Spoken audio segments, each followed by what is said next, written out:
Magandang araw mga boss. Ayan ang ating kayak. Linisan ko na, pinunasan ko para ready na para sa pagpipintura nating gagawin. DIY kayak restoration. Ito ang kulay na aking gagamitin. Sherlock ang brand. Ito nagamit ko na rin to nung nakaraan. Hindi pa siya dinagdagan na makapal na siya. Ito ang gamit kong pintura. Yung mga nakikita nyo na video ko dati, ito yung kulay na yun. Nagagandahan ako sa kulay na ito. Ito black para sa mga rod holder niya. So, kung nakikita nyo mga boss, ayan o. Marami ang nansag. Ayan o. Nilagyan ko na ng mga nansag yan para yung mga butas-butas hindi naman masyadong mapasukan ng tubig. Ayan o, dito. Nansag. Ito, nansag. Pati dito sa ilalim, may mga nansag na yan o.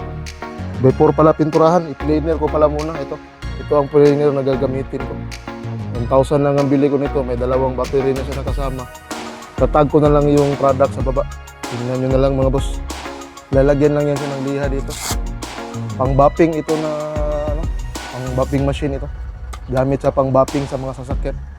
Yan. Tara, start na tayo.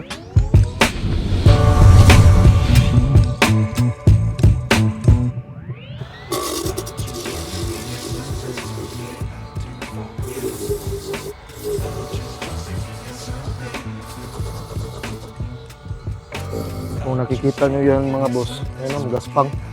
Try natin tirahin ito para mabawasan kunti yung gaspang niya.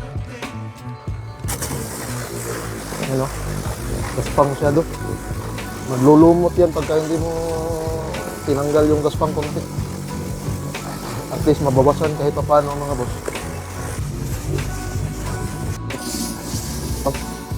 Bawasan natin kunti yung gaspang.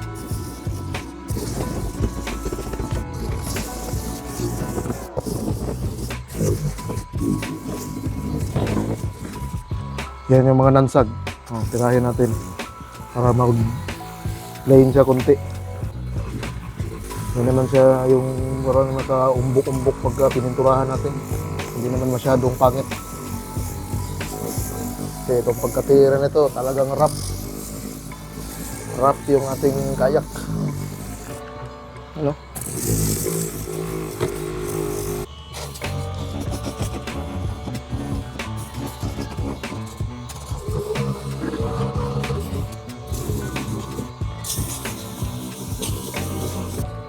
Wala na yung bala.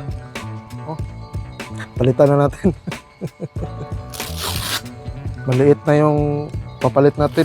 Inyo. Maliit lang. Wala na akong malaki.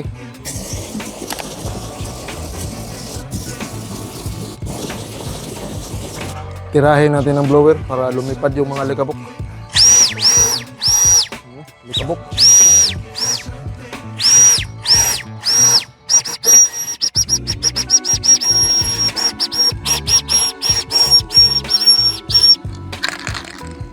Itong mga rod holder ang unahin natin ng tira mga boss. Mamaya lalagyan natin siya ng masking tape para pumorma. Unahin natin siya.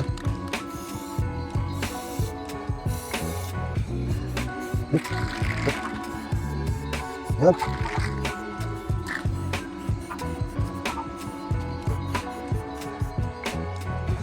Yan mga boss. Ang rod holder ay atin ang nakulayan ng itim.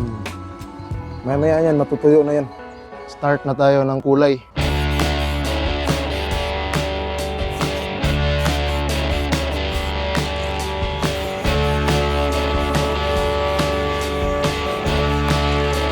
Galin muna natin to mga boss.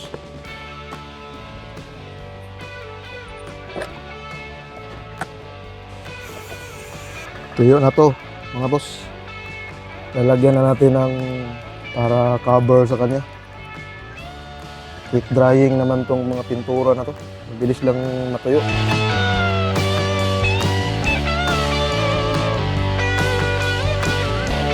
Yan. Ganyan lang mga boss. Gagawin ko yan sa lahat. Yan mga boss. Yan o, 4. Nalagyan ko na ng cover para pag tira natin ng pintura, hindi yan siya magkakulay ng pareho. Meron siyang design kahit papano.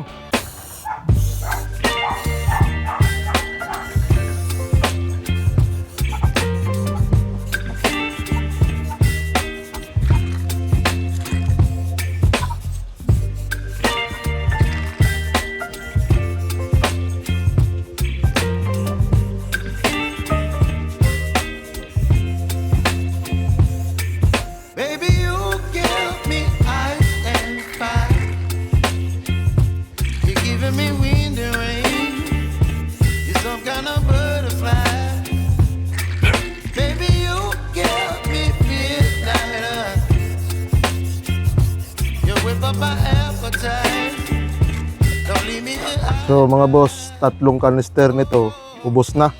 Hindi ko pa siya nababaliktad. Pero hindi ko na lang pipinturahan yung ilalim niyan. Total, yung ilalim niyan, hindi naman din nakikita. Tapos, lagi ring nasisira lang yung pintura niya pag pinipinturahan mo yung ilalim. Pero ayan mga boss, yung 3 kanister, okay na siya. Yung nakulayan na siya lahat. Itong dito lang nasahig, ang hindi ko na kinulayan. Para makapalan ko yung mga gilid-gilid. Para mas maganda tingnan yung gilid. Total, yung dito, natatabunan naman to ng upuan. So, okay lang yan. Yan, maganda na siya mga boss. Pero, kung gusto mo talagang gumanda siya, kasi kung titingnan nyo ito dito mga boss, yan, kita mo yung mga parang mga liki-liki. Ano ba sa Tagalog yung liki-liki mga boss? Yung mga crack. Ayan o. Hindi maganda. Ayan o, meron pang mga fiber na ano. Talaga maganda. Kasi pag gusto mong gumanda talaga ito mga boss, kuminis, papakapalan mo pa to. Mabigat na masyado mga boss. Mabigat na nga ito, hindi pa masyadong makapal to. Ayan o. Marami ka pang gagawin para kuminis to. Pero sa ngayon, okay na yan siya mga boss. Pwede na natin yung magamit. Balik alindog ng ating kayak. Ayan mga boss, oh, ginagawa na yung lalagyan. Dito ko siya ilalagay sa gilid. Yan, ganyan siya. Nakatayo dyan. Yan yung patungan niya. Ginagawa na ni Nung Undo. Tanggalin na natin to mga boss. Tuyo na siguro to.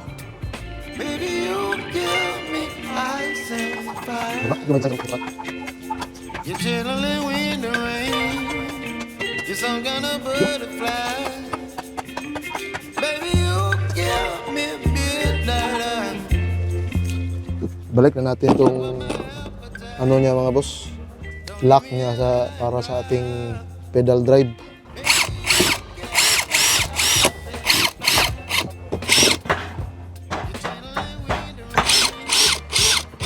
So yan mga boss, tapos na yung ating pagpipintura.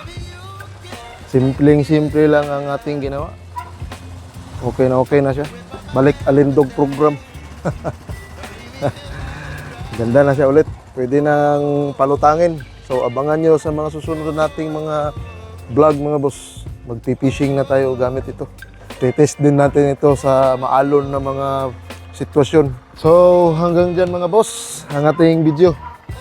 Sa mga hindi pa nakasubscribe, sana mag-subscribe kayo. At ililink ko lang din sa baba ang guide kung paano yung mga sukat nito. Ililink ko lang sa baba sa description or sa comment section. Hanggang dyan, like, share, and subscribe mga boss. Paalam!